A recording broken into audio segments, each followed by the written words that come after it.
You want to make your writing more gooder? Then you should probably pay attention to the section on editing.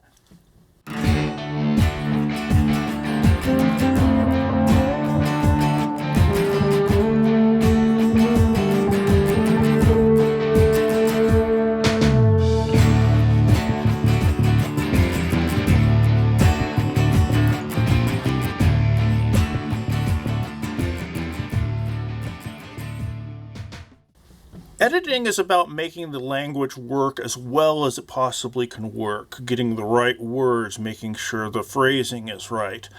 And it's where you derive a lot of power for your writing.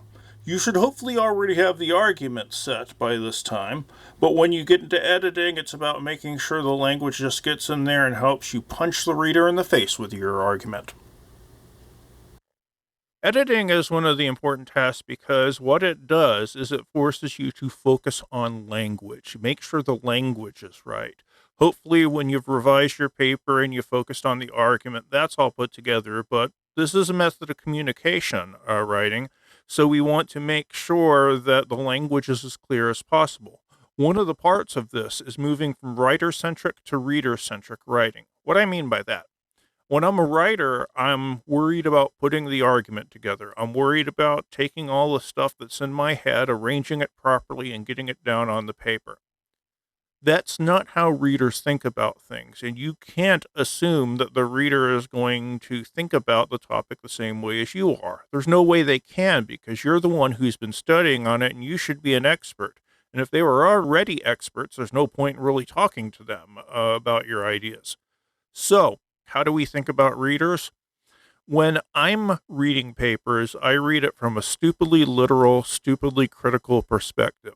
And what I mean by that, stupidly literal, you can't assume that I'm going to know how things fit together. If you say two things, but you intuit a leap between them, I'm not going to do that. I take the point of view of an intelligent space alien. Smart, I can put stuff together, but I have no direct experience with the subject, so I'm going to put stuff together in the most literal way possible. If you don't spell out your logic, there's a very good chance that your readers will not connect things the way you would. Stupidly critical in that I cannot give you the benefit of the doubt. It's not like I kind of know what you're trying to get at. No, I have to grade you based on what you write, what's actually down there. And if you don't spell it out, I'm going to have to assume that you don't know what it is. This is how readers tend to be. It would be lovely if we could count on everyone just knowing what we're trying to get at, but we just can't do that. Another focus of editing is eliminating repetition. By repetition, I mean any number of things, really. Words. There are some times where you use a word, then you really can't use it again for a little while. I had a professor who told me that you were allowed to use the word plethora or juxtaposition once in a paper, and beyond that, you're just being difficult, and readers would think that way. Say you're doing a paper on Pizza Hut. You can't use the word Pizza Hut 3 sentences in a row because it's going to lull the reader to sleep. So you want to have a variety of words in your vocabulary, and you want to be able to not have to rely on the same thing over and over and over. What the repetition also means, though, isn't just words. It's also in terms of sentence structure. If I have 3 sentences in a row that start with an introductory phrase, it's going to have an effect on how people read my stuff. To be clear, comma, I might really want to do this. However, comma, if I do it a lot, comma, then there will be really big problems. So if I am tempted to do so, comma, you see what I mean? You do that same sentence structure over and over again, and that just kind of puts the reader to sleep. You need to keep variety in the way your sentences are constructed as well. It's looking for stuff to cut. If you've ever read a Stephen King novel, you know that Stephen King novels are ungodly long.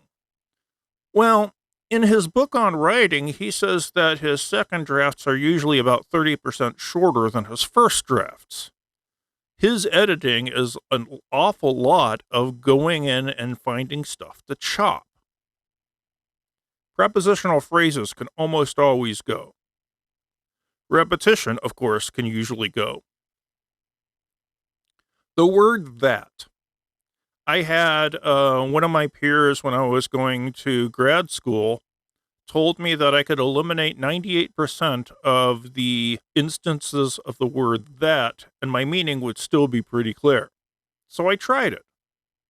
And most of the time you write the word that, it isn't needed whatsoever in the sentence. If you can cut it, it needs to go. Now, I know this goes against some of your core operating principles because there are page limits on things and you're not looking to shorten your language, you're looking to pad it out. But strong language is going to be a lot better than fluffy, bloated language. I would always aim for about a page more than the minimum page numbers, at least. You can always cut it down, and cutting it down is going to make it more compact and more powerful. Power is an important part of this. If the language grabs us, we're going to be on the journey for a little bit longer. There are a bunch of things you can do to make your writing more powerful. Using action verbs instead of weaker verbs. People are in love with him is unnecessarily qualified. People love him is a heck of a lot more direct.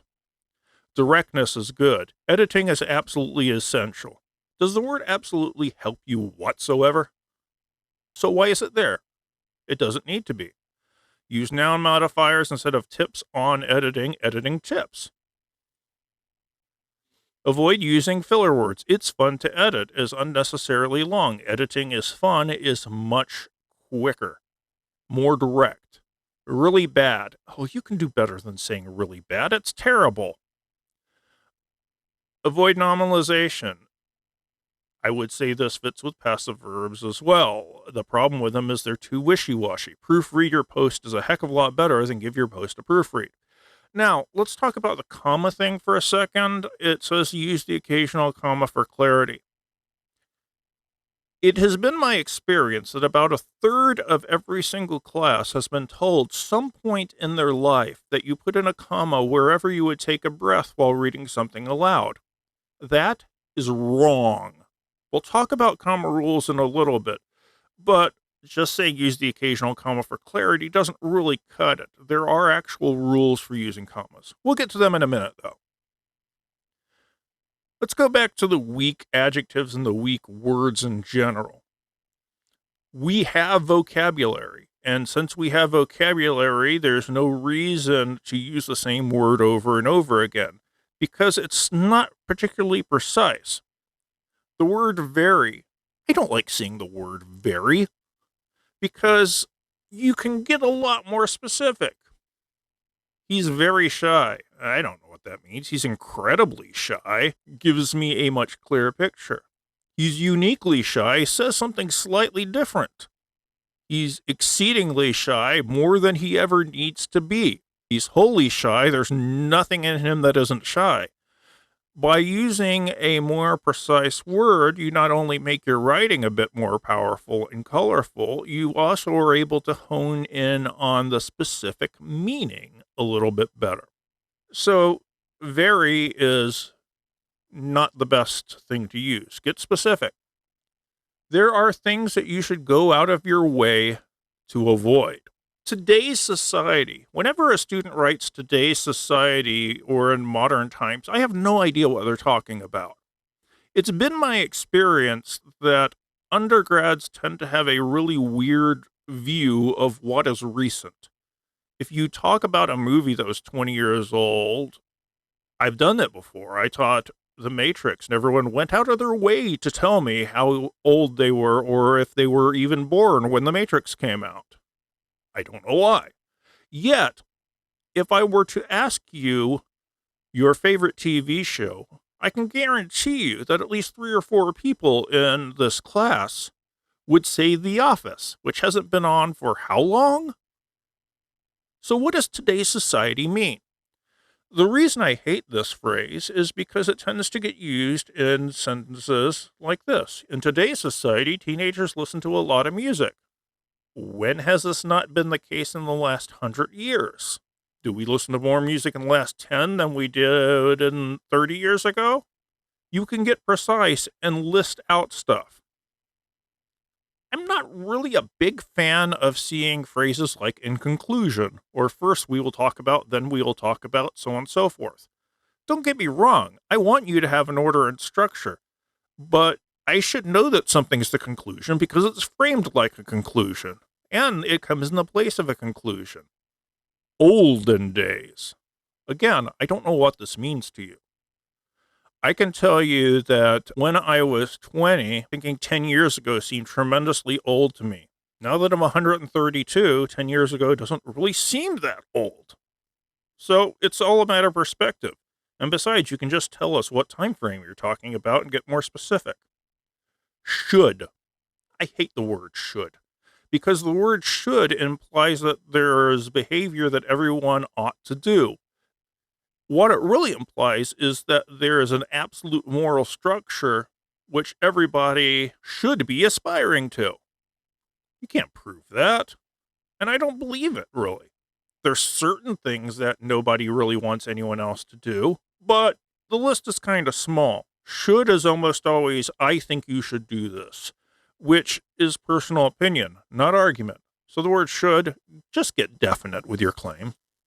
Due to the fact that every reader has phrases that set them off, and due to the fact that is the one that just sets me off, it makes my eyes turn red, I start breathing smoke, so on and so forth, because it's never needed.